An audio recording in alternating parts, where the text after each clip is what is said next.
Very good morning, dear students. So, today we are going to start with the sixth chapter of SS, that is Mughal Empire, Golden Age, and Downfall. Okay, so we had talked about the Mughal Empire establishment and extension in the chapter number 4, where we discussed about some of the Mughal rulers. Okay, how the administration they carried out, the various reforms they used to practice upon, etc. So, in this chapter, we will be dealing with some of the Mughal Empire rulers, okay, the emperors who actually brought up many contributions, but gradually how the Mughal Empire also attained its downfall. So, let us start with the chapter. Uh, Page number 49. Okay, so it is actually an introduction part of the chapter wherein there is a situation where a family has gone on a tour to Delhi. Okay, then they had taken some snaps, and that one of the child shows she or he shows that photos to the class teacher. Okay, and in that photo, the photo is given on page number 49. There is in that image a lady is actually pulling the string of a bell, and she's actually ringing the bell. So the child asks the teacher as to what the situation is. So it is a bell of justice. Okay, that is Jahangir, the prominent ruler of the Mughal Empire. Okay, Jahangir, he was a lover of justice. Whenever it comes to anything related to न्याय, ठीक है, justice की जब भी बात आती थी वहाँ पर जहांगीर हमेशा जस्टिस को ही वो सपोर्ट करते थे, irrespective of who you are. Okay, so the image actually depicts about that. So we'll see more about the Mughal rulers now. So after the death of Akbar, the most powerful and influential ruler of the Mughal dynasty, Jahangir ascended the throne. Akbar के ruling के बाद, उनके death के बाद Jahangir throne पे आ गए. वो भी काफ़ी अच्छा चलाते थे किंगडम, काफ़ी लंबा चला उनका रूलिंग भी. ऑलमोस्ट पीस एंड प्रॉस्पेरिटी थी स्टेट में भी. ठीक है. उनके बाद शाहजहां आ गए रेन पे. उन्होंने बहुत सारे मॉन्यूमेंट्स वगैरह बिल्टअप किए. ठीक है, इसमें से कुछ कुछ वर्ल्ड फेमस मॉन्यूमेंट्स भी है. For example the Taj Mahal, you all are familiar with that. Yes. फिर उनके रेन के टाइम पे मुगल डायनास्टी काफ़ी स्टेबलाइज हो गया था. मतलब ऑलमोस्ट अब ऐसा था कि इसमें डाउनफॉल का चांसेस नहीं है. लेटर ऑन फिर औरंगजेब जब से रूल करने लगे तब से ग्रेजुअली एम्पायर गिरने लगा and almost it came to an end. Okay, so let us see how these rulers used to rule, what are some of the prominent and important facts regarding their ruling, etc. Okay, yeah. The first ruler which we are going to discuss in this chapter is Jahangir. He ruled from that is 1605 से 1627 तक. After the demise of Akbar, his son Salim assumed the name of Jahangir. Jahangir means जहाँ को घेरने वाला, that is the conqueror of the world. Yeah. And ascended the throne in 1605. ठीक है, 1605 में Jahangir throne पे आए अकबर के डेथ के बाद. Okay, he was the son of Akbar. Prince Khusrau revolted against him and so Jahangir imprisoned him. खुशराव जो थे उन्होंने इनके खिलाफ मतलब वॉर ब्रेकआउट करवाया. देयरफॉर इन्होंने उनको भी इम्प्रिजन किया और उनको हेल्प करने के जुर्म में सिख गुरु अजन सिंह को भी उन्होंने डेथ की पेनल्टी दी. मतलब उनको भी फांसी की सजा सुनवाई थी. Okay, during Jahangir's reign Hawking and Thomas Roe visited India and they actually wanted to start up the trade with India. Okay, so they were the representatives of the King of England and sought permission for trade in India. So Jahangir की wife जो थे her name was Noor Jahan and she was very beautiful also. Okay, and quite ambitious. मतलब she used to think about the future as well. Most of the administrative work of the empire was handled by her. जितने भी administration के work थे वो सब वही handle करते थे. Okay, so this the information about Jahangir. Understood. So he was a good ruler. During his ruling also the state was at its peace and prosperity, and he ruled for a quite longer time. Okay, so that's all about Jahangir. Now let's move to Shah Jahan. Shah Jahan, the name itself relates to what? The Taj Mahal. Yes. So Shah Jahan actually believed that agriculture is a fundamental to the prosperity of a nation. मतलब हमारे country का भी आप stratum देखोगे तो उसमें 70% public किस पे डिपेंड करती है? एग्रीकल्चर पे. ठीक है, तो शाहजहां खुद ऐसे बिलीव करते थे कि एग्रीकल्चर एक फंडामेंटल, एक बेसिक चीज़ है जो तुम्हारी कंट्री को प्रॉस्पर करवा सकती है, क्योंकि मैक्सिमम लोगों का ऑक्यूपेशन भी वही है, and without that our living is not possible. So definitely that should be considered the most prominent. Yeah, and the basic. Yeah. Then so he gave a primary importance to agriculture and continued with Akbar's land revenue system. Akbar का land revenue system जो था जिसमें से इतना income आएगा 1/3 ही जाना चाहिए government को, remaining the public can keep up for themselves, जो था वो नॉर्म, वही नॉर्म इन्होंने भी इम्पोर्टेंट दिया था.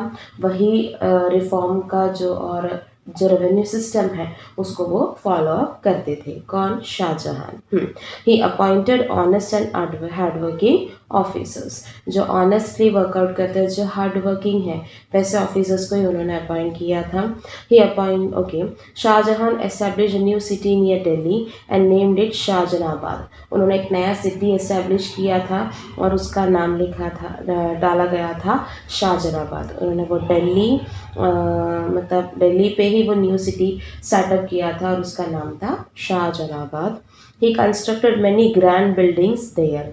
बड़े बड़े बिल्डिंग्स भी उन्होंने वहाँ पे बनवाए थे. In comparison to others the Mughal empires income and revenue was more during Shahjahan's reign. मैंने कहा ना उनका रूलिंग के टाइम पे एकदम स्टेबलाइज्ड था, मतलब काफ़ी सेट था, कुछ मतलब प्रॉब्लम ही नहीं था इनकम सोर्स में. ठीक है, एवरीथिंग वॉज प्रॉपर. इनकम भी जो रेवेन्यू से आता था वो एकदम प्रॉपर वे में चैनलाइज किया गया था.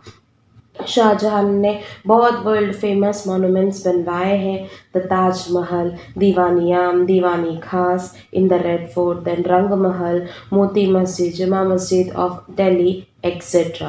These are some of the prominent buildings that were constructed during his reign. Okay, so this is all about Shah Jahan. He ruled from 1627 to 58. Okay, yeah, almost for 31 years he ruled, and काफ़ी stabilised किया था इन्होंने state को. So he was actually a good ruler. Yeah, yeah. Now let's move to Aurangzeb. Okay, next is Aurangzeb. He ruled from 1658 to 1707.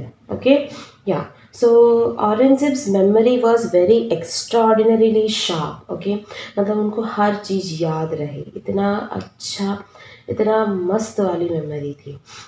He was well versed in the Arabic and Persian languages and had studied the Qurani Sharif in detail. जो कुरानी शरीफ है, the religious book, yeah, he had studied it in very detail, and he was also well versatile in the languages like Arabic and Persian. Okay, then he disliked art. उनको art, music, painting इतना पसंद नहीं था. Okay, Veer Durgadas waged a prolonged war with Aurangzeb for 25 years in order to free Mewar. So मावार जो territory था उसको freed up करने के लिए दुर्गादास ने काफ़ी ज़्यादा मतलब उनके तरफ वॉर ये किया, मतलब वॉर ब्रेकआउट करवाया था. लेकिन let's see what it has. Aurangzeb also fought against the Shia states of Bijapur and Golconda in the south for 25 years. उन्होंने साउथ की तरफ की जो दो स्टेट्स है बीजापुर और गोलकोंडा में जितने भी शिया स्टेट्स होते हैं उनको एक्वायर करने के लिए भी काफ़ी वॉर वेग आउट किया था औरंगजेब ने भी. ठीक है. In Maharashtra, Shivaji established the Maratha kingdom in South India and had constant conflicts with Aurangzeb. Maharashtra में शिवाजी का खुद का काफ़ी सारा किंगडम था, तो इसकी वजह से उनका औरंगजेब के साथ भी काफ़ी कॉन्फ्लिक्ट्स होते रहते थे. ठीक है. The Jats and the Sikhs too revolted against Aurangzeb. Even the Jats and the Sikh also used to revolt against Aurangzeb. After knowing about some of the incidents that occurred during the rule of Mughal Emperor Jahangir, Shah Jahan and Aurangzeb, now let us know about their social life and administration. So now we gradually came to a summary of all the three. How the ruling of Jahangir was, Shah Jahan, and of course Aurangzeb. So now let us see how what kind of social life, economic condition that used to be prevalent during their ruling. Okay, so this much was there about Aurangzeb. The special thing about him was his memory, then his acquisition of languages, especially Arabic and Persian. Then, of course, he was a good warrior, so he used to have prolonged fights with the people, with the kings of even of the south part or the north part, the Maharashtra, etc. Now, let us move to the social life. Okay, yeah. Okay, the social life during the Mughal Empire. Society was fully based on the feudal system. मतलब सब लोग landlords थे. They had their personal lands, okay, or the properties. People used to work over there. The landlords used to get income. Some sort of income was given to the workers also, and there was a hierarchical structure of income groups. That is the king, then the minister, likewise. Okay, वैसे ठीक है. तो ये feudal system था उस time पे. और king और कोटियर्स मतलब किंग और जो भी किंगशिप के अंडर में जितने भी लोग आते थे उनका एकदम पॉम्प वाला लाइफ था. Pomp means very luxurious life. Okay, they had quite good pleasures and all. Then the emperors and armies were fond of expensive clothes and jewelries, अच्छे अच्छे jewelries and etc. they used to prefer.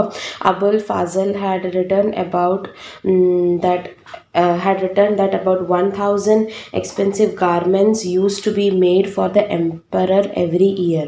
हर साल सिर्फ emperor के लिए 1000 plus minus जितना clothing prepare किया जाता था. ओके, या during this time even the Gujarati traders they were at a good level. Means उनका बिजनेस काफ़ी अच्छे स्केल में प्रोग्रेस कर रहा था. There was a good amount of import and export of goods also. Okay, and festivals also were celebrated with a lot of pomp and grandeur. Means काफ़ी अच्छे से सेलिब्रेट करते थे एकदम.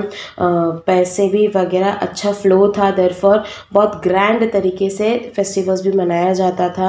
दशहरा भी बहुत ही ग्रैंड तरीके से सेलिब्रेट करते थे. And even the foreigners were not allowed to trade in our country. उनको ट्रेडिंग का परमिशन अभी भी नहीं मिला था. ठीक है. सो सोशल लाइफ काफ़ी उनका अच्छा था. मतलब रिकॉग्नाइजेबल भी था और बहुत ही कलरफुल भी था. They use to really enjoy their life. Okay, next is regarding the economic condition. Now, regarding the economic condition, if you want to know about the economic condition prevalent during the Mughal Empire, you can know that by reading Abul Fazl's book Aini Akbari. उसके अंदर पूरा describe किया है कि कैसा economic condition था Mughal ruling के time पे. ठीक है. 55.5 रतल. One ratal is equal to 0.5 kilograms. That is the actual ratio. So we can say that in that time one man, it's not man, it's man, so one man is equal to 40 kilograms. It was the weighing range. जो है wait कैसे करते थे वो range बता रही हूँ. One man equal to 40 kilograms वैसा रेंज था. सो 55.5 रतल को तुम कन्वर्ट करके देखो, यू विल अंडरस्टैंड दैट कि कितना मतलब उन लोग वेइंग स्केल भी उनका कितना हाई रेंज पे था. ठीक है. शॉल्स लाहौर में से लाया जाता था. देन दूरीज वो जो बिछाते हैं ना लाइक कारपेट, उसका था वो फतेहपुर सिकरी से मंगाया जाता था. Then cotton cloth of from Gujarat Dhaka's muslim, that is means वो एक kind of cotton है, so it is so soft ना, the whole cloth can pass through one single ring. ring जो होता है ना, जो finger rings होते हैं हम पहनते हैं, हाँ वो एक ring से पूरा कपड़ा पास हो जाएगा, इतना soft और एकदम एकदम स्मूथ, तो पतला सा मटेरियल था. So those were the popular products and which were exported and imported. goods were exported and imported from Khambat, Surat, Bharuch and many ports of Bengal. Then villages were also self reliant. Village में जो लोग रहते थे वो लोग ऐसे नहीं कि शहर में आते हैं ऐसा कुछ. They use to live their life very happily and proudly in their villages without depending on anything outside their village. So they can look after their own. They had their savings. उतना अच्छा life style था और economic condition भी काफ़ी prospered था. ठीक है. Regarding the art and literature of the Mughal period, the Mughal rulers were very fond of grand palaces that you can know. आप यहाँ MS यूनिवर्सिटी का या बिल्डिंग डिज़ाइन देखोगे, it is Indo Islamic style. तो उसमें भी उनका मतलब बहुत ही ज़्यादा कंट्रीब्यूशन होता है. इवन द इस्लामिक पेंटिंग्स भी हो, उनका जो वे ऑफ लिविंग भी हो, उनका जो मोनूमेंटल स्ट्रक्चर्स भी हो, उसमें दिखता है कि कितना properly they are fond of and how much they are fond of this art and all. Okay. So definitely बहुत बड़े बड़े पैलेसेस तो थे ही. Then Hindu style of architectural decoration merged with the Islamic style I told you of constructing palaces and domes. Domes मतलब ताजमहल देखा है ना, हाँ, तो उसके ऊपर का जो नहीं एकदम ऐसा राउंड गोल गुम्बाज जैसा होता है राउंड, उसे हम डोम कहते हैं. ठीक है. तो उनके डोम्स भी बहुत ही ज़्यादा ये थे. उसके अंदर कार्विंग होता है. ठीक है. वो डोम्स के अंदर उन लोग डिज़ाइंस कार्व आउट करते हैं. तो that was also prominent thing during their ruling. Shah Jahan built many renowned monuments and is known as the constructor of palaces. Okay. So he also patronise many artist and so encourage art. उन्होंने काफ़ी art और literature में contributions खुद भी दिए हैं और जिन जिनका इसमें अच्छा कॉन्ट्रीब्यूशन था उनको रिकॉग्नाइज भी करवाया है. ठीक है. उनके मतलब उनको गिफ्ट्स वगैरह भी काफ़ी दिए हैं. The Rajput rulers were very fond of paintings and so patronize the art of painting. Jahangir too was fond of collecting paintings. Jahangir को पेंटिंग्स काफ़ी पसंद थे. So this was the fact. Furthermore, they have given something now. Let's go to it. The Mughal era is considered to be a peaceful period of the whole. Overall देखा जाए तो एक peaceful period है. It was a favorable time for the development of literature and Sanskrit books were translated. Literature के लिए काफ़ी अच्छा time था. काफ़ी बुक्स भी ट्रांसलेट किए गए थे, specially the books in Sanskrit. then the translated then historical volumes were written in and Hindi literature received patronage. So काफ़ी रिलीजियस बुक्स भी लिखे गए थे और हिंदी लैंग्वेज भी काफ़ी रिकॉग्नाइजेबल बनाया गया था. The dohas of Kabir and Rahim and Sakhi became famous. Then Ras Khan, a disciple of Vaishnav Acharya Vithal Nath ji, compose Hindi poetry. उन्होंने भी अपना हिंदी पोएम्स मतलब इरिस्पेक्टिव ऑफ द रिलीजन और culture you belong to, the literature and art were given equally importance. And जो उसमें वर्सटाइल है उनको recognise भी किया गया था. उनके लिए जो भी अवार्ड्स है वो भी बिस्टॉ किए गए थे. ठीक है. Many foreign travellers came to India during this period. They have describe the state administrative system and the common life of the people in their travellers. काफ़ी फॉरेन ट्रैवलर्स भी आए थे और उन्होंने भी बहुत डिस्क्रिप्शन दिया है अबाउट द वेरियस रूलर्स और कैसा एडमिनिस्ट्रेटिव पैटर्न था उनके ट्रैवलॉग्स में. मतलब उन्होंने जब डिस्क्राइब किया हमारे कंट्री के बारे में तो उसमें भी काफ़ी ये सब बताया है. Two French travellers, Tavernier and Bernier, visited India during that time. These are the two prominent travelers who visited. Then of them, Bernier lived in India for 12 years. He had observed that Mughal rulers used to spend a great sum on the army. उन लोग काफ़ी army को भी strong बनाते थे, उनके लिए भी जो भी खर्चा है वो लेते थे. Then he has okay, he has also mentioned appreciatively that Indian textiles are very famous in the markets of Europe and Asia. Europe और एशिया में इंडियन प्रोडक्ट्स जो भी थे of textiles were very much in demand and very highly appreciable. So these were our taste in art, literature, paintings, etc. How it contributed and how the Mughal Empire witnessed a stabilized way of living, a stabilized way of kingdom as a whole, developing in all the way round. Okay, so now let us see what caused the downfall of the Mughal empire. अब तक तो तारीफ ही देखी, लेकिन अब देखते हैं कि क्यों और किस तरीके से डाउनफॉल होना शुरू हुआ. Okay, let's start with the downfall. So Shahjahan के रेन के टाइम पे गोल्डन एज था मुगल एम्पायर का, मतलब ऑलमोस्ट अच्छा चल रहा था, everything was stabilise, I told you. But gradually with the moving time, during the later years of the rule of Shah Jahan itself, we can see the declining of the Mughal empire. लेकिन सबसे ज़्यादा वो इफेक्ट कब आया? औरंगज़ेब के रूलिंग के time पे, जब उनके पॉलिसीज़ पूरे फेल्ड हो गए. ठीक है, उन्होंने बहुत ट्राई किया वॉर वेज करने के लिए विद मीन्स बहुत सारे लोगों के साथ for a longer period of time. But जो सबसे ज़्यादा टू इम्पॉर्टेंट वॉर्स जो उन्होंने उनके रूलिंग के टाइम पे फोकस किया वो था एक वीर दुर्गादास के साथ और दूसरा छत्रपति शिवाजी के साथ. So let us see them in detail. Before that, I would like to gist you about Aurangzeb's policies. That is, his policy, why his policies turn out to be fatal या फिर failure क्यों हुआ? क्योंकि one is that he focused on dividing people in terms of religion. मतलब हिंदू मुस्लिम that differences he wanted to create. Okay, therefore he started keeping a division between the temples and the mosque.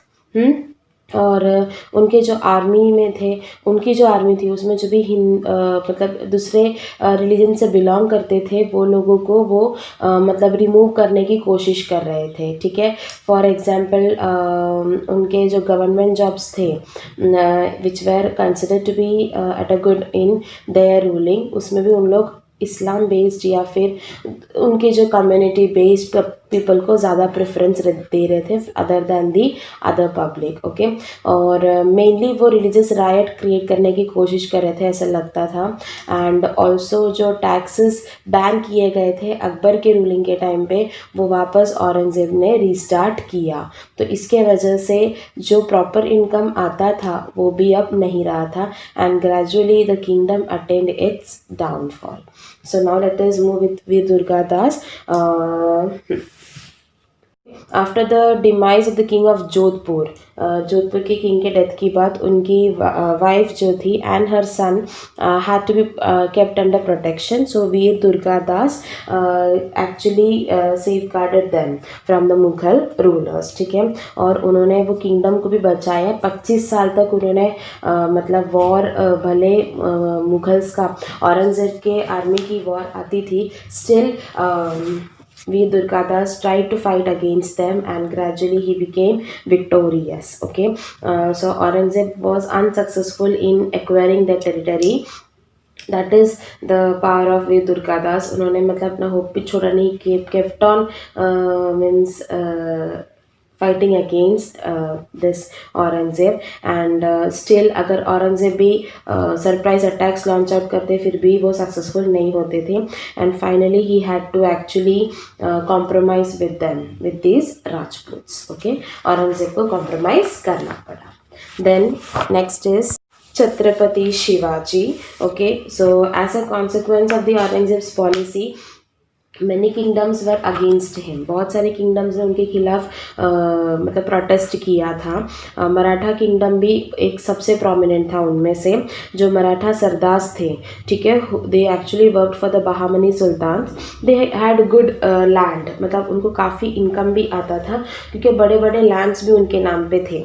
अब क्या हुआ, इनके ruling में क्या हो गया, उन्होंने बोला कि उन लोगों को भी लैंड नहीं देना है, जो भी है वापस ले लो. तो उनको जो भी था प्रॉपर्टी वो वापस लेने लग गए. इसके वजह से उनके बीच में क्लैशेस होगा ही. So but the need to establish an independent and strong Maratha kingdom arose with the emergence of Shahaji Bhosle, the brave and capable leader. Later Shivaji Maharaj, his son, took over the mantle of the Maratha kingdom. So Shahaji जो थे उन्होंने उनका एक दृढ़ निश्चय था, we can say like that, he had a great dream that नहीं, मुझे मराठा किंगडम इस्टेब्लिश करना है, I want to acquire that. तो उनका वो कंटिन्यूस डेडिकेशन उनके बेटे में भी आया जो थे शिवाजी मराठा।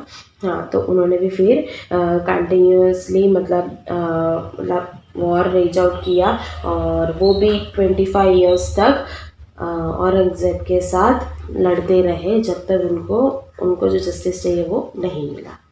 दैट इज़, उनको जो अपना लैंड है, वो जो उनका किंगडम सेटअप करना है, वो जब तक नहीं हुआ तब तक he kept on fighting and he didn't get defeated. Okay. So Shivaji Bhosle was born in 1627 in Shivneri Fort. He was raised by his mother Jijabai and his grandfather, that is Dadaji Konde. Okay. तो तब से जो बचपन से उनको काफ़ी dream कराया गया था कि अपना एक इंडिपेंडेंट किंगडम होना चाहिए पुणे में। ओके, सो उनको वो रिस्पेक्ट वो डिग्निटी, फियरलेसनेस और वो ब्रिलियंस उनके मॉम से आया था। And he learn various tactics and strategies and administrative policies from his grandfather. Okay, then he had a good friend. His name was Tanaji. Then gradually at the age of 16 itself he prepared his army. सिर्फ वो 16 साल के थे तभी अपना army setup कर लिया था, और वो फोर्ट्स कैप्चर करने लग गए। तोराना, चांगन, जिंगड़, पुरंदर, ये कुछ कुछ फोर्ट्स थे जो उन्होंने कैप्चर किया था। एंड उनको राजा बनाया गया था 1674 में। ठीक है, बहुत सारे कॉन्फ्रंटेशन उसके पहले हुए, मतलब क्लैशेस हुए थे सुल्तान्स के साथ और मुगल्स के साथ, but still in 1674 he became the king. He worked hard to establish a smooth and efficient administrative system. He formed a cabinet of 8 ministers for the proper administration of the state. और उन्होंने बहुत ही अच्छा एक administration setup किया, और इस तरीके से कंटिन्यूसली वो भी अपना वॉर जीतते रहे अगेंस्ट द मुगल्स. ओके, या is end of Mughal rule. The Mughal army was tired of waging the war against the Marathas in the south for 25 long years. मतलब almost 25 years तक यहाँ भी war करते रहे, वीर दुर्गादास के साथ भी. So now they were fed up, they were tired, the Mughals were. Okay, at last even Aurangzeb was also decided to retreat towards the north. वो भी north की तरफ जाने के लिए उन्होंने decide किया. वहाँ तब तक तो वो काफ़ी aged भी हो गए थे. Then after his death the Mughal empire totally broke out, मतलब पूरी तरीके से ख़त्म ही हो गया, ऐसे कह सकते हो. There was know capable ruler जो अब थ्रोन में आके वापस उसको रिजुविनेट कर सके, रीबर्थ कर सके, ऐसा कुछ कोई भी रूलर नहीं था. ठीक है, औरंगज़ेब के जो नैरो माइंडेड पॉलिसीज़ थे उसके वजह से मुग़ल एम्पायर ऑलमोस्ट डिमोलिश हो गया, वरना काफ़ी अच्छा था उनका. मतलब आर्ट लो या एडमिनिस्ट्रेशन लो, सोशल लाइफ लो, everything was going very well, but his policies actually turned everything down, and because of that the whole kingdom had to attain the failure. The Mughal Empire, which was established in 1526 CE, started declining from 1707. 1707 से पूरी तरीके से ख़त्म होने के chances में आ गया. The empire setup by Babar extended over most of India in Aurangzeb's time, and during his reign itself started declining. Aurangzeb के टाइम पे काफ़ी हो रहा था प्रोमिनेंट, लेकिन ग्रेजुअली जब उसने पॉलिसीज और उसमें सब चेंजेस किए, दूसरे रूलर्स फाइट आउट करने लगे, तब ग्रेजुअली डिक्लाइन होते गया. Okay, now this was the end of the Mughal rule and end of our chapter. There is a read and discussion portion given at the end, that is on page 53 and 54. Just go through that, refer on the net also, and you will get more information regarding the same. I will be sharing the exercises of chapter number 5 and 6 today itself, so you can jot it down in your notebook. Okay, have a nice day.